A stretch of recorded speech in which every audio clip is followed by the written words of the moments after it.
प्यारे बच्चों नमस्कार। मेरा स्वागत है आपका ज्ञान ज्योति एकेडमी में। प्यारे बच्चों, हमने स्टार्ट किया हुआ है क्लास 11th का पहला चैप्टर, जिसका नाम है some basic concept of chemistry. हमने बहुत सारे जो टॉपिक्स है पहले ही कवर कर चुके हैं।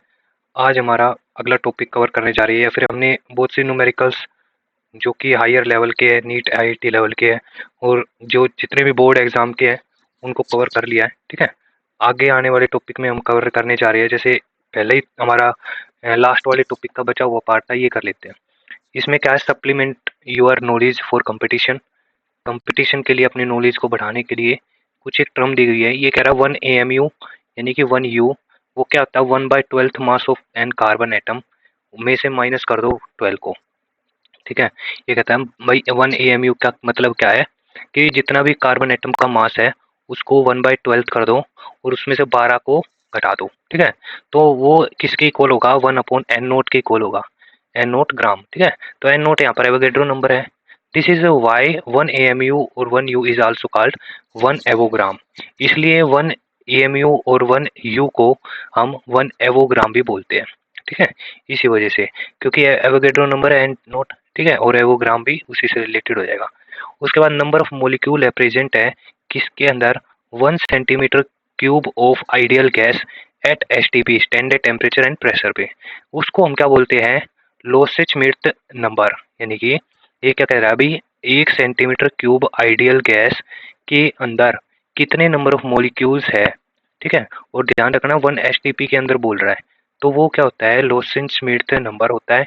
इसकी वैल्यू क्या होती है, एवोगैड्रो नंबर में से जो हमारे पास 22,400 गैस होती है। ठीक है, तो उस नंबर को हम डिवाइड कर देते हैं, तो क्या मिलता हमें 2.69 इंटू 10⁻19 मोलिक्यूल पर सेंटीमीटर क्यूब। देखो ऊपर है नंबर और नीचे है वॉल्यूम। ठीक है, तो वॉल्यूम ये सेंटीमीटर क्यूब में और ऊपर नंबर है हमारे पास। ठीक है, मोलिक्यूल्स है, तो ये जो नंबर है हमारे पास क्या है, लोसेंट-स्मिथ नंबर। फिर कह रहा है अभी an ionic compound are not molecular. जो आयनिक कंपाउंड होते हैं वो मोलिकुलर नहीं होते। द टर्म फॉर्मेलिटी, अब मोलरिटी की जगह पे आयनिक कंपाउंड के लिए हम क्या यूज करते हैं, फॉर्मेलिटी यूज करते हैं। Is used in the place of molarity to express the concentration of the solution. तो concentration of solution, ionic compound की अगर हमें कंसंट्रेशन मेजर करनी है तो हम फॉर्मेलिटी की, मोलरिटी की जगह पे फॉर्मेलिटी का यूज करते हैं। ठीक है, बात वही होती है, मोलरिटी फॉर्मेलिटी अलग नहीं होता, बस आयनिक कंपाउंड के लिए हम फॉर्मेलिटी यूज करते हैं। फॉर्मेलिटी होगा क्या, number of formula wait present in 1 litre of solution. जैसे हमने वहां पर बात की थी मोलरिटी के केस में, number of moles of solute divide by volume of solution in litre. Formality में क्या होगा कि भी कितना वेट है आयंस का डिवाइड बाय कितना वॉल्यूम है सॉल्यूशन का। ठीक है, तो नंबर ऑफ फॉर्मूला वेट कैसे निकाला जाएगा, जो ऊपर की बात है, ये फॉर्मूला वेट कैसे निकालते हैं, वेट ऑफ कंपाउंड, जैसे हम नंबर ऑफ मोल्स निकालते हैं ना, given mass divide by molar mass. ठीक है, given mass divide by molar mass, उसी तरीके से भाई वेट ऑफ कंपाउंड, जो भी कंपाउंड आयनिक कंपाउंड है उसका वेट कितना है ग्राम के अंदर, divide by formula weight of compound, ये मोलिकुलर मास के जैसे ही निकालते हैं। उसके बाद आता है स्टैंडर्ड सॉल्यूशन क्या होता है, ये solution whose normally normality and molarity is known as standard solution. यानी कि जिस सॉल्यूशन की मोलरिटी और नॉर्मलिटी होती है, ठीक है, नॉर्मलिटी और मोलरिटी होती है, उसी सॉल्यूशन को हम क्या बोलते हैं, स्टैंडर्ड सॉल्यूशन बोलते हैं। यानी कि जो नॉर्मलिटी होगी वही मोलरिटी होगी। उसके बाद आता है molecular mass of molar mixture of gases. अब मिक्सचर ऑफ गैसेस का मोलिकुलर मास कैसे निकाले, एयर में से निकालना है मान लो। ठीक है, तो कैसे निकालेंगे, average molecular mass is taken apply the relation. Average molecular mass कैसे निकालेंगे भाई, सबको जितने नंबर है और एक का मोलिकुलर मास, उन दोनों सबको क्या कर देंगे, ऐड कर देंगे यार, एवरेज निकल जाएगा। तो XI क्या रिप्रेजेंट कर रहा है यहाँ पर, XI रिप्रेजेंट कर रहा है मोल्स फ्रैक्शन को, और MI क्या डिनोट कर रहा है, मोलिकुलर मास को एक ith कंपोनेंट के लिए। ठीक है, और यहाँ पर एक क्वेश्चन कर लेते हैं, a person is declared as a diabetic if his her blood sugar glucose level is 160 milligram per dl when tested 2 hour after meal। जब उसका भाई 2 घंटे खाने के बाद उसका जब ब्लड शुगर टेस्ट किया गया वो 160 के करीब मिला। ठीक है, in some country they reported in unit of m moles per litre. Some countries में इस यूनिट में यूज करते हैं। If person has the blood sugar 10 m mole मिली होता है, ठीक है, एम का मतलब मिली मोल पर लीटर इज ही डायबिटिक और नॉट। हमें बताना है कि भी इस कंसेंट्रेशन पे वो डायबिटीज है या नहीं है। तो मोलर मास निकालेंगे पहले, ग्लूकोज का 180 होता है, 180 ग्राम पर मोल। 1 मोल इज इक्वल टू 180 ग्राम। तो हमें पता है भाई 180 ग्राम 1 मोल के अंदर है, ठीक है। तो 1 मोल के अंदर 180 ग्राम होगा। तो 1 मिली मोल के अंदर कितना होगा भाई, 1 मोल के अंदर 180 ग्राम, तो 1 मोल के अंदर 180 मिलीग्राम होगा, ठीक है। 1 मिली मोल के अंदर 180 मिलीग्राम होगा, ठीक है। और 101 मिली मोल पर लीटर के अंदर कितना होगा, 18 मिलीग्राम पर डीएल, ठीक है। ये डेसीलीटर है, ठीक है, क्या है, डेसीलीटर है। तो डेसी में कन्वर्ट करने के लिए तो क्या करना पड़ेगा, 10 से डिवाइड करना पड़ेगा, ठीक है, लीटर को कन्वर्ट करना है। तो उसके बाद 10 मिली मोल पर लीटर, ये तो एक है, ठीक है। अब 10 के लिए निकालना है तो 10 से मल्टीप्लाई करना पड़ेगा। तो 10 मिली मोल पर लीटर के लिए 10 मल्टीप्लाई 18 मिलीग्राम पर डेसीलीटर, तो 180 के करीब बन जाएगा। अगर 180 के करीब है तो भाई 160 से ऊपर होते ही क्या हो जाएगा, डायबिटिक, ठीक है। तो हम कह सकते हैं 180 है तो ये क्या, एक डायबिटिक पर्सन है। उसके बाद एक इंटरेस्टिंग टॉपिक स्टार्ट होने जा रहा है, सेक्शन 9। ये कह रहा है कि भाई परसेंटेज कंपोजिशन एम्पेरिकल फॉर्मूला और मोलिकुलर फॉर्मूला। परसेंटेज कैसे निकालें, ठीक है, एम्पेरिकल फॉर्मूला और मोलिकुलर फॉर्मूला कैसे करें। आज के लेक्चर में हम परसेंटेज कंपोजिशन के बारे में पढ़ेंगे। परसेंटेज कंपोजिशन या calculate of percentage composition from from formula, ठीक है, फॉर्मूले से निकालेंगे।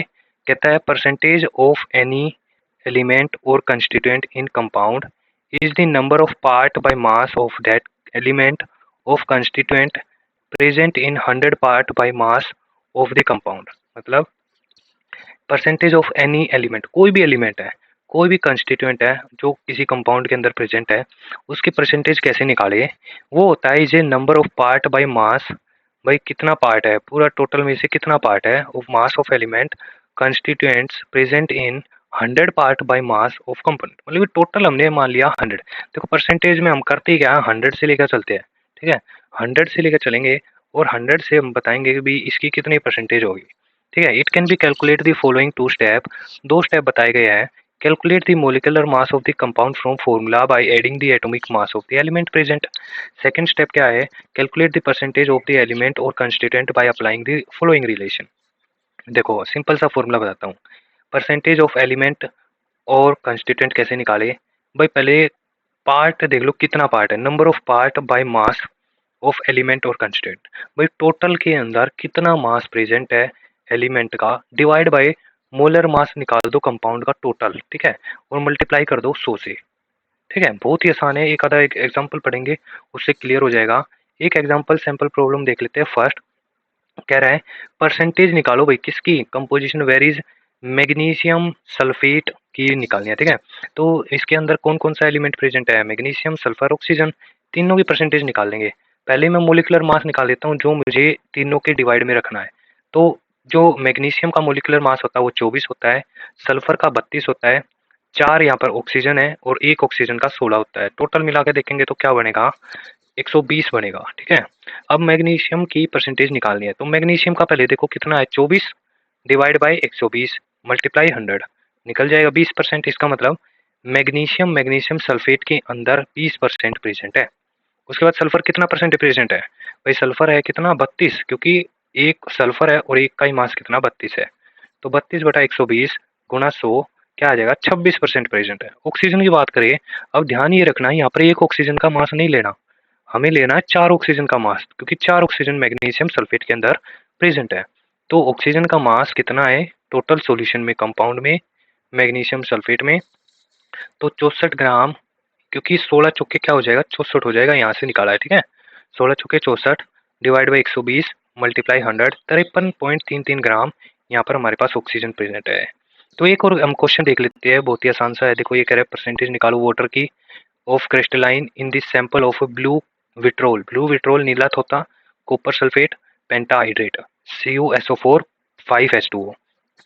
तो इसमें निकालेंगे तो कैसे निकालेंगे, हमें किसकी परसेंटेज निकालनी है, H2O की।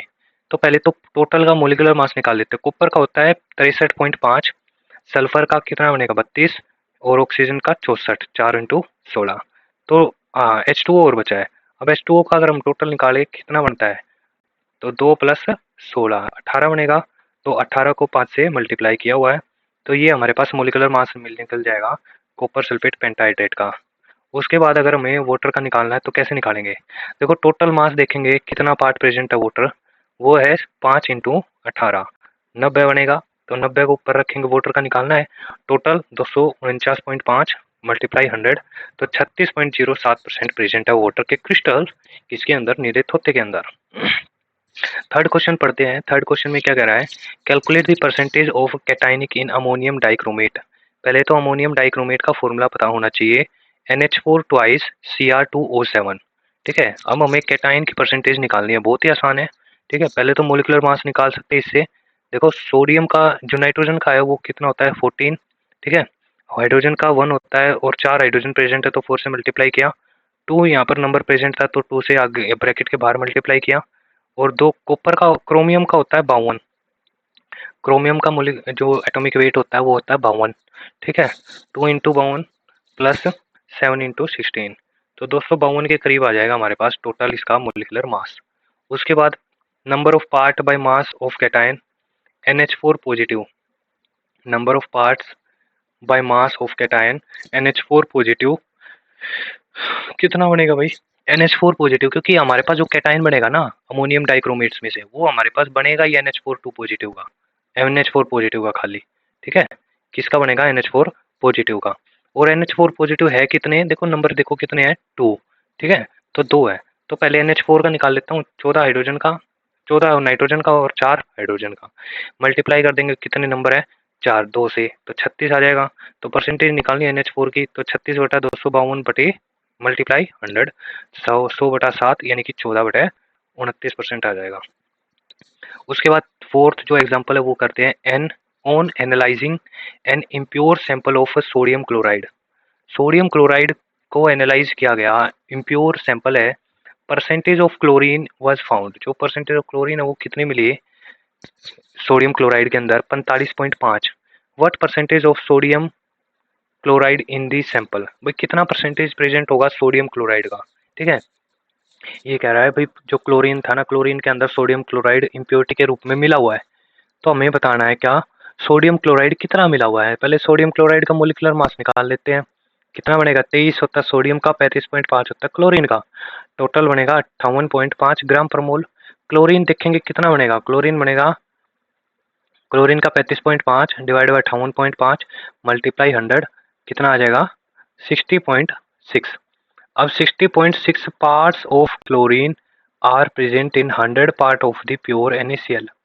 तो हमें ये निकालना है 45% के लिए निकालना है। देखो ये कह रहा है 60.6 पार्ट क्लोरीन प्रेजेंट है 100 पार्ट ऑफ NaCl में। ठीक है, तो एक के अंदर कितना प्रेजेंट हो जाएगा, एक पार्ट के अंदर कितना प्रेजेंट होगा 100 बटा 60.6। मुझे निकालना किसके लिए है 45.5 के लिए, तो मल्टीप्लाई कर दूंगा दोनों तरफ क्या 45.5, क्या निकल जाएगा, इसको सोल्व कर लेंगे 45.5 का निकल आएगा, तो आ जाएगा 75 पार्ट। तो ये कह रहा है भाई रिमेनिंग, अगर ये 75 है तो बचा कितना 25%, क्योंकि 100 में से सब्ट्रैक्ट करेंगे, तो 25% इम्प्योरिटी प्रेजेंट है इम्प्योर सैंपल की। जो परसेंटेज ऑफ प्योर NaCl है वो कितना है 75% है, जो इम्प्योर है वो कितना है 25% है। उसके बाद प्रैक्टिस फोर, प्रॉब्लम 4 प्रैक्टिस है, अगर ये आप करना चाहें तो कर सकते हैं, नीचे आंसर भी दिए हुए हैं, मैं 2 क्वेश्चन करा देता हूँ इसके। ठीक है, बाकी अगले लेक्चर में करेंगे। ये कह रहा है find the percentage of composition potassium chlorate. Potassium chlorate का फॉर्मूला KClO3। ठीक है, KClO3 मोलिकुलर मास क्या हो जाएगा KClO3 का 39 तो होता है हमारे पास पोटासियम का, क्लोरीन का 35.5, ऑक्सीजन का होता है 16, यानी कि 48 हो जाएगा, और टोटल कितना हो जाएगा 122.5। पोटासियम की निकाले तो 39 बटा 122.5, क्लोरीन का निकाले तो 35.5 डिवाइड बाई 122.5, और ऑक्सीजन का निकाले तो 48 डिवाइड बाई 122.5, और तीनों के मल्टीप्लाई में 100 कर देंगे, आ जाएगा हमारे पास कंपोजिशन। सेकंड क्वेश्चन और करते हैं, इसके बाद हम अपना ये वीडियो स्टॉप करते हैं। कहता है calculate the percentage of SO4 2 negative H2O in pure crystal of more salt. याद रखना मोर साल्ट का जो फॉर्मूला होता है वो क्या होता है, ferrous sulphate, ammonium sulphate, 6H2O। ठीक है, ऐसे याद कर सकते हो मोर साल्ट का, फेरस सल्फेट और अमोनियम सल्फेट और 6H2O के क्रिस्टल। ये बहुत ही इंपॉर्टेंट है, 12th में जो प्रैक्टिकल होता है उसका एक प्रैक्टिकल भी आता है 12th में। ठीक है, बहुत इंपॉर्टेंट फॉर्मूला है और एक्सपेरिमेंट करते हुए ये काफ़ी काम आता है। ठीक है, वाइवा वगैरह में ये ज़्यादातर पूछा जाता है। तो क्या होगा मोर साल्ट का formula, ferrous sulphate, ammonium sulphate और 6H2O। तो हमें सल्फेट और H2O की परसेंटेज निकालनी है, तो कैसे निकालेंगे देखो। पहले तो मोलिकुलर फॉर्मूला निकाल लेता हूँ। 56 होता है आयरन का, सल्फर का 32 होता है, ऑक्सीजन का 16 होता है, 4 ऑक्सीजन है इसलिए। ठीक है, 16 चौके 64। और अमोनिया का निकालना चाहिए, नाइट्रोजन का 14 होता है, हाइड्रोजन का 1 होता है, इससे निकाल लेंगे हम। फिर दोबारा से सल्फर का 32, ऑक्सीजन का 16, हाइड्रोजन का 1 होता है और ऑक्सीजन का 16 होता है, इसकी हेल्प से निकाल लेंगे। 392 ग्राम पर मोल आएगा। उसके बाद वाटर देखा जाए, हम इसके अंदर वाटर की क्वांटिटी देखो 6H2O की निकालेंगे। ठीक है, अगर मुझे निकालना है तो 6H2O की 108 के करीब आएगी और डिवाइड बाई 192, 392 मल्टीप्लाई 100, तो ये परसेंटेज आ जाएगी। सल्फेट की निकालना चाहिए, तो सल्फेट देखो SO4, ये रहा। सल्फेट कितने हैं यहाँ पर, सल्फेट आ जाएंगे यहाँ पर 2 आ जाएंगे। ठीक है, तो 32 और प्लस 64 गुणा 2, 392 और 100 आ जाएगा, 48% हमारे पास सल्फेट आ जाएगा। तो ये था हमारा आज का lecture. Thank you for watching.